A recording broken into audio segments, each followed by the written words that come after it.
Hello viewers, I'm Suman and I have one question for you. Have you ever wondered how your thoughts shape your communication? So, with regard to this, let me share a story. There were two people who were traveling in the bus. After some time, a third person came to the first person and asked, "Could you please share your seat with me?"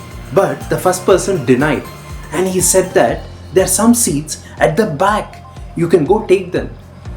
But the third person was hesitant because he had another two people who were speaking to him.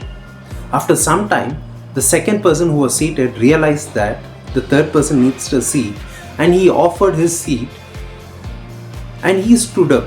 Now, the second person started feeling great about his sacrifice and he started judging the first person that, see, he did not give the seat, I gave the seat.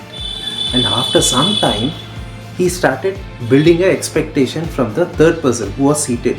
He was expecting some acknowledgement. But that acknowledgement did not come. So now the second person was judging the first person and he had an expectation from the third person that he would say at least thank you. Now the second person became sad.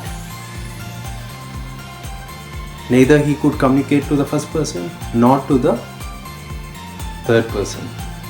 So this is how our feelings could influence us. So you need to be conscious about your inner self while you're communicating, right? So this is all I wanted to share, and please subscribe to my channels for more such videos. Thank you.